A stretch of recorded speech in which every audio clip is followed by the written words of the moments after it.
regardless of whether the DLC is fun or not, whether or not they'll enjoy it, whether or not the DLC has even been made to a high quality, is how much money they can earn from it.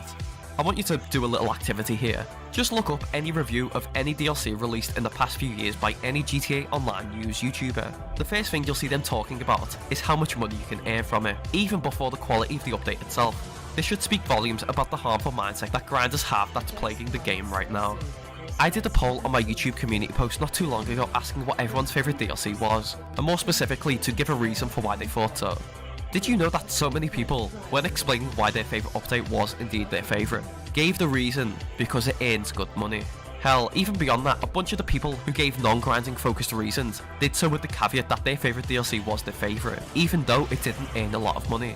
It's literally as if it's been beaten into people's heads that what makes a good DLC is earning a lot of money, and that earning money is the most important thing in the game, and that they should feel ashamed for caring about anything else. And beyond my poll, just look at any Q&A, any Reddit thread, or anyone else asking this question, and you'll likely find the same answers. But the thing that you need to think about is, if people only care about money when a new update drops, what happens when Rockstar see that people give great reviews saying they want more of this content from things like Cayo Perico, a heist where the gameplay is awful, the stealth is nonsensical, the story doesn't exist or may as well not exist, the setups are tedious and boring, and the choices for the different paths you can take during the heist amount to a few insignificant differences or absolutely no differences in some instances. Why make anything better if Cayo Perico is what satisfies the fans? Why not make more DLCs with all these flaws, since to keep the fanbase happy, all they have to include is a nice fat paycheck at the end of it. Who cares about quality or fun when you can earn money slightly faster than before? In GTA Online, you grind just so you can grind faster. There's no content in this game that makes grinding rewarding. In most other games, you choose to play them to have fun. If you're sacrificing your fun to see an arbitrary, pointless number go up just that little bit more, you're going against the very purpose of the thing you're doing. And just to conclude, just to fully hammer this point home, grinders will often say that the main point, quote unquote, of the game is to just earn money. And things like PvP isn't what the game is about and shouldn't be partook in, or should be looked down upon at the very least over grinding. Yet in my experience, grinders are the people who have fun with the game the least and complain the most, even though they're supposedly playing the game the right way. Maybe that's just something to think about. Thanks for watching, and goodbye.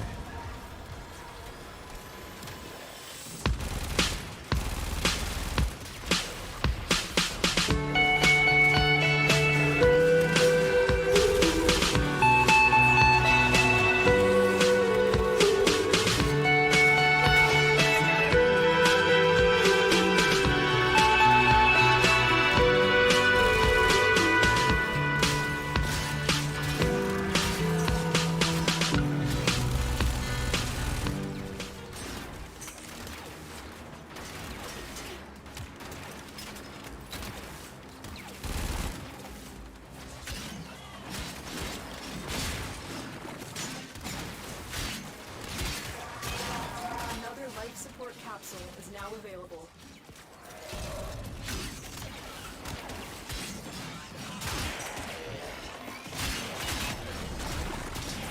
Life support has been replenished.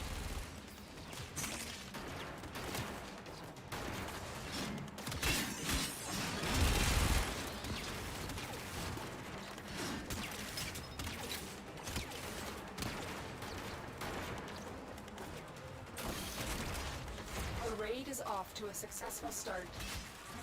When you are ready, go to extraction.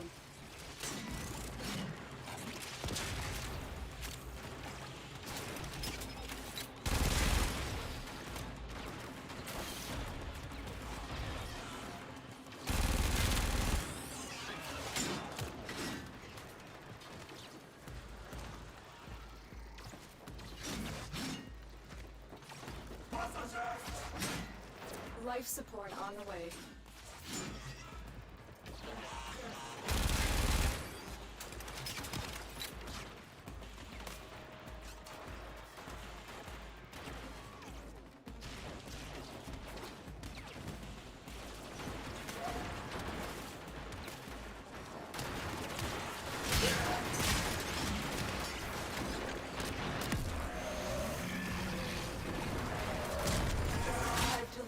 Another life support capsule.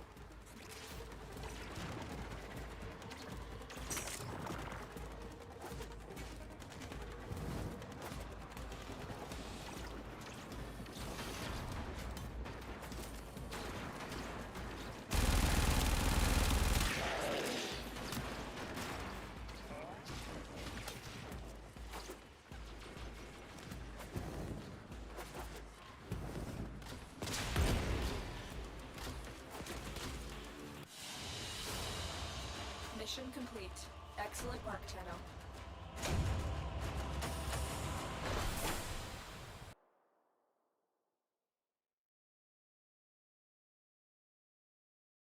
Who is the greatest player of all time in GTA Online? Many players over the years have tried to claim this oh so sought out title. Many have claimed they're the greatest. Some have even come close.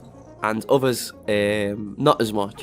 But this is beyond the point. You may think this is an impossible question to answer in the first place. There have been millions of players that have played over GTA Online's history. Saying one is best above the rest surely is impossible. Well, to those who play on PC, the most chaotic version of GTA Online, there is one player that stands above the rest. If you are fortunate enough to be an ally of his, you'll talk about him with reverence. For those not as lucky, for those who have had to face all of his wrath, for whatever reason good or bad, they'll talk of him with absolute horror, disdain, and above all else, fear. A lot of this history, a lot of these old stories of betrayal and deception, of conflict and war, will likely be unknown to the vast majority of you watching, but today I'm here to tell you about some of these incredibly interesting old tales. And if you are one of the people unfortunate enough to not know about all of this interesting history, are you in for a treat? Even if you don't like PvP, even if you absolutely despise it, I bet even you will find this story interesting. GTA Online, as we know it, is an entirely unique experience, for better or for worse. But with something as chaotic as GTA Online, it'll more often than not spawn epic bloody events that have occurred throughout its history, and none more so than the PC version of the game. But with all that being said, we're here for one very specific purpose. We're here to talk about one player in particular. For this one player on the PC version of GTA Online has single-handedly changed the course of GTA Online more than anyone else in the game's history, on PC and beyond. He is the player that every PvP player strives to become, player that every tryhard and every griefer wishes they had the fraction of the same skill. I, in fact, would even argue that he is the reason why modding on PC is as bad as it is. Not through him modding directly, of course. No, it's because to beat this player, that was the only way people could. And even with those mods, more often than not, they still managed to fail. So, who is this player, you may be asking? Well, that player's name was Stany. Now, just to make it clear for those not aware of Stany's reputation on the PC version of GTA Online, to demonstrate the caliber of player we're talking about and how much of an impact he had on the game. Just because I am making this video, I am at risk of being hunted by Stany's old victims, tryhards and modders alike, when they log back into GTA Online, just for speaking highly of him. Just for making this video, I am putting a huge target on my back. That is how much weight Stany's name holds on PC, and that's how badly he has conquered the player base. Now that I've properly set the tone for the video, let's explore a little bit of the important context surrounding Stany. Stany started playing GTA Online on PC on April 18th, 2015, just 4 days after the game's release on the platform. And from here, he quickly made a name for himself through joining the most notorious and infamous crew in all of GTA Online on PC, Spec Unite Corp E, or otherwise and more commonly known as SUS. Now, SUS was and still is considered the peak of GTA Online PvP. They were mainly active during a time where things like the Orbital Cannon and Mark II didn't exist, around 2015 to 2018. So if you wanted to, fight, they had to rely on, well, skill, which sadly went extinct in the game with the release of the Orbital Cannon. This is so sad. But why does this crew in particular stand out more than the rest? Why does this crew in particular matter?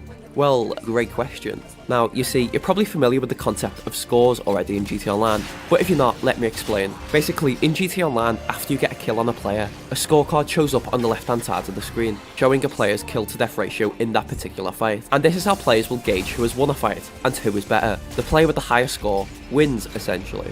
Makes sense? Well, the thing is, there are actually two types of people that go after these scores. The bad ones, players with no skill going for scores against random players, low levels and grinders, and the good ones, the great ones even, who, in this instance, create crews to battle one another in an attempt to see who is ultimately the best, who don't fight random players who don't want to fight and who aren't involved in the crew battle. Of course, the bad player's scores, or their epic 1-0, is absolutely pathetic and worthless. The player they killed likely didn't want or even know you were meant to be supposedly fighting this guy in the first place. This sort of behaviour is fair to say entirely pathetic and ridiculous. However, the other sides are completely different. What if we had two opposing sides, two opposing crews, stacked with some of the best players in the game battling one another to see who could come out on top? Now, that sounds like an entirely different situation now, doesn't it?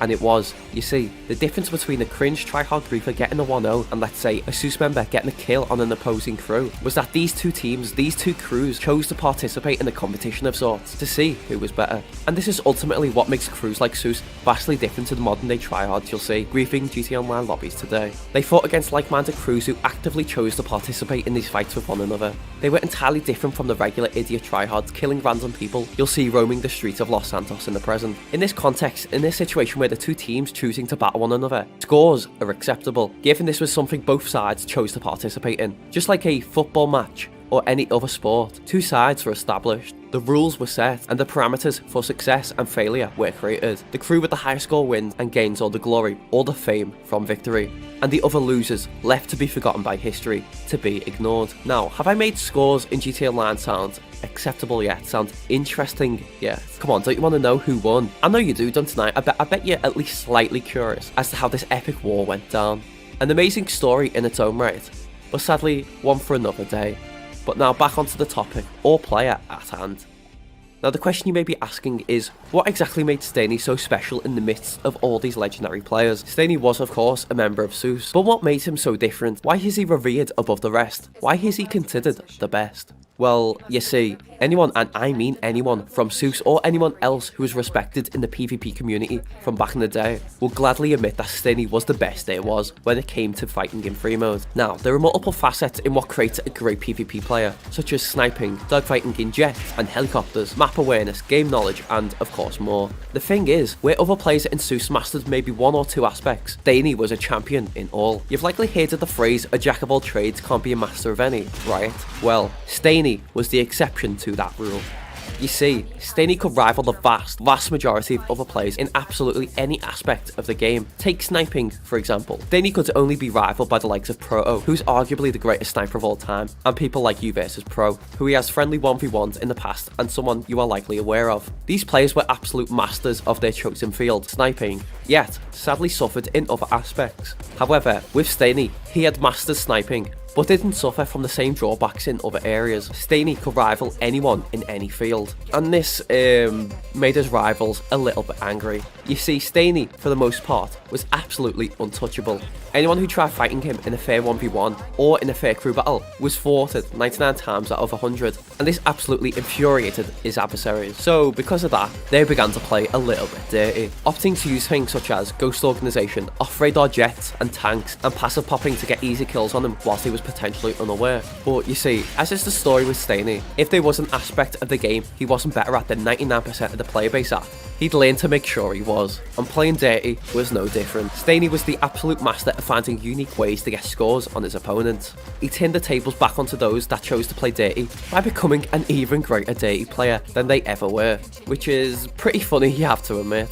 It's the ultimate revenge for a low blow. However, where others began relying on such tactics as their sole method of gaining scores, Steny would only use them against those that used them first, or were known for playing dirty already. Steny, throughout his entire time on GTA Online, would often still do fair and clean 1v1s with opposing players, in which, of course, he would absolutely trounce them. But of course, what does a dirty player that's been out-dirtied resort to? Well, you probably know the answer to this question. Mods. Yes, when these players couldn't get scores against Steny, even whilst playing dirty, they resorted to modding to acquire them. But, as you probably are aware by now, Steny managed to even find a way to combat these players. You see, at this point, Steny's main accounts were infamous to the PvP player base. If they saw one of his usernames log into a GTA Online lobby they were in, they'd instantly enable their mods in an attempt to kill him. So, he began creating alternate accounts to hide the fact he was Steny. He'd use these alt accounts to fight these modders, who generally didn't need to mod against anyone other than people like Steny. They would have simply thought he was just another random GTA Online player, so they never had to resort to mods.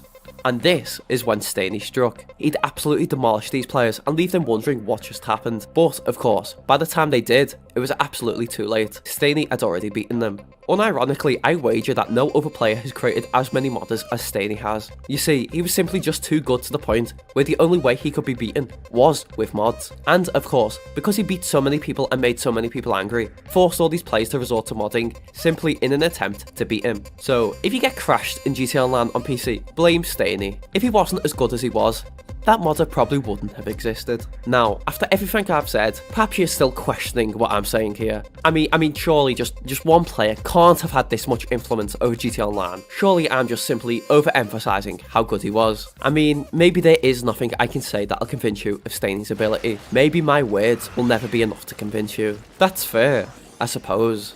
But of course, with that being said, maybe you just need to see it for yourself. Maybe if you see it with your own eyes, you too will understand. Extraction is now available.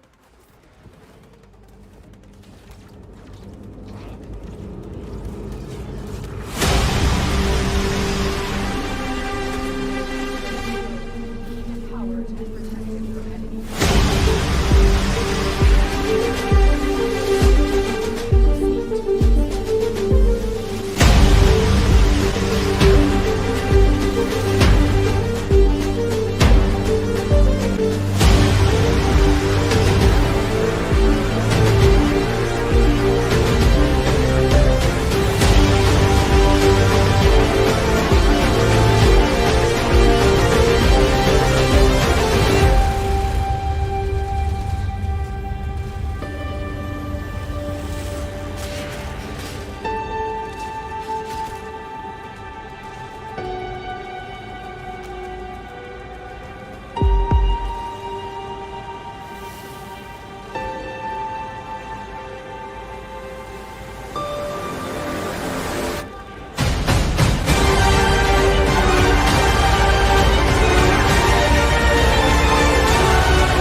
So, you believe me yet? Okay, so what you may be asking now is, what is he doing today? Where is he? Well, after all the wars between SUSE and Navy allies, who were their main rivals, after years of conflict and fighting, after all these battles, even after SUSE's own leader, It's Fatal, was exposed as a modder and he began betraying the crew, Staney included, after Staney's enemies, after they had been beaten time and time again, targeted his YouTube channel and got it deleted through mass reporting, he continued to play the game. However, the one thing that stopped him playing, the one thing alone that made him quit the game, something we're all familiar with, was Rockstar's poor game design.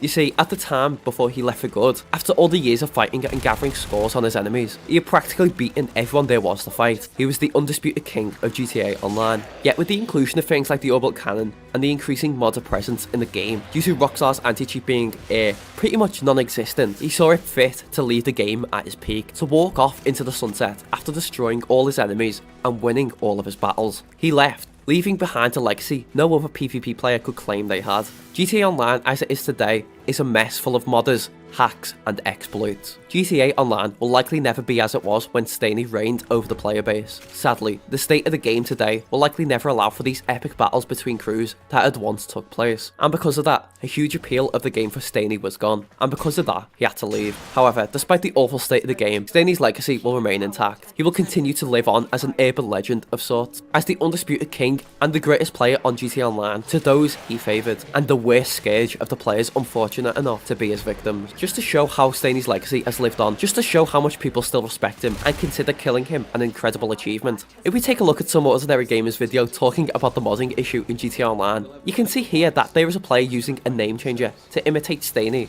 in an attempt to kill him on his alternate account, just to be able to have bragging rights about killing him. Even after all this time, people are still trying to say they killed Staney, even after he hasn't played the game in years. If this doesn't show how much of an impact he had on the player base, nothing will. But however, with all this being said, I do hope you've enjoyed learning about a piece of history on the most chaotic version of GTA Online. Over the years, there have been many legendary events that have took place, and I am glad to have been able to share the story of one of the most influential people at the centre of all of them. Although he's gone from the game and likely won't ever come back, maybe one day, perhaps on a hypothetical 6th entry into the GTA series, Staney could potentially return. And if he does, what a day that'll be. All I can say is that I feel absolutely sorry for the people that get on his bad side. Take care everyone, and goodbye.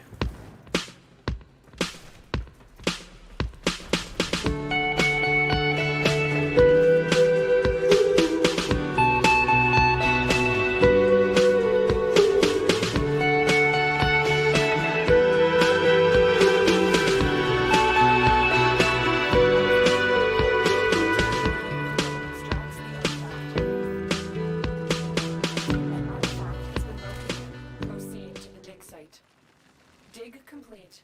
Your hard work has just been rewarded. Excavator is ready to go. Keep it powered and protected from enemy fire. We need another power cell for the excavator.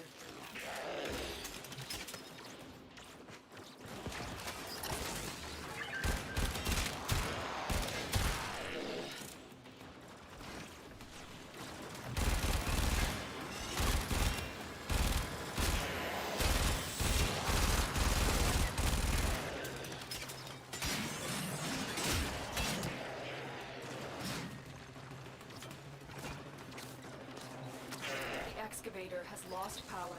Find another cell.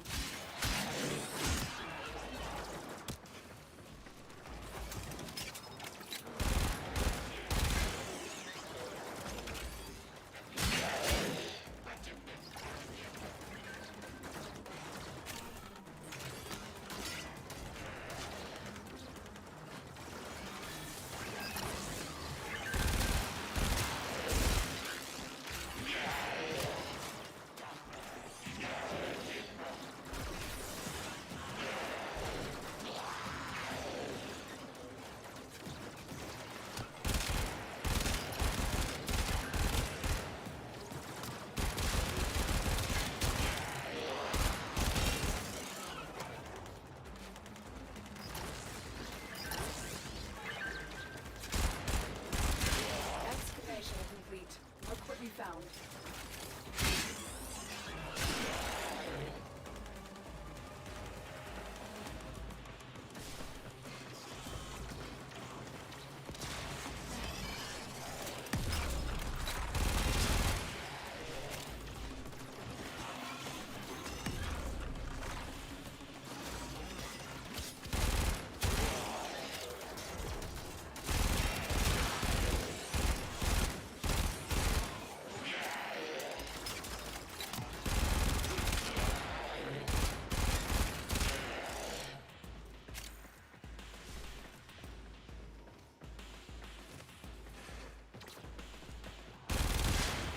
Excavator deployed. Protect the unit while it extracts the artifact.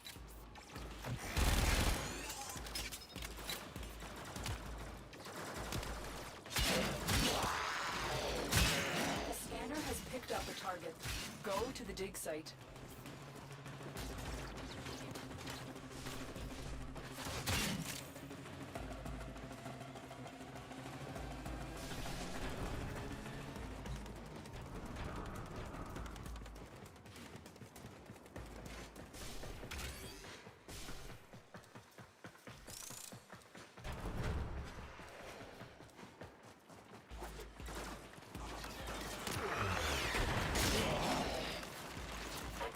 Is ready to go. Keep it powered and protected from enemy fire.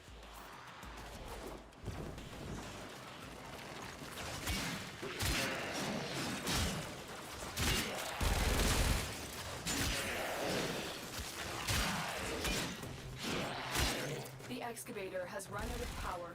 Find a cell.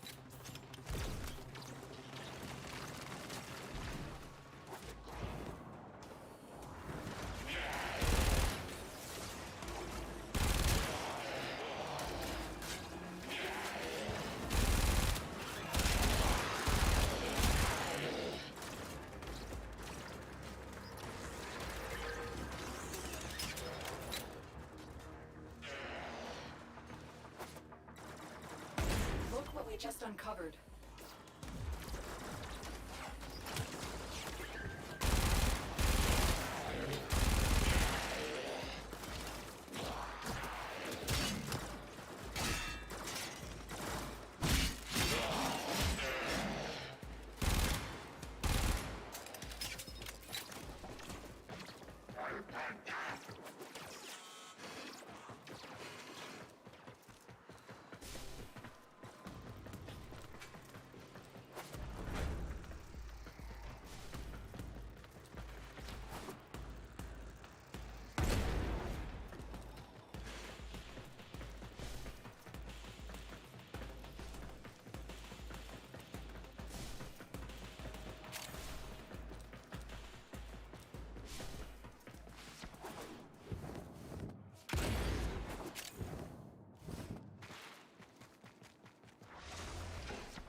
Dig complete. Your hard work has just been rewarded.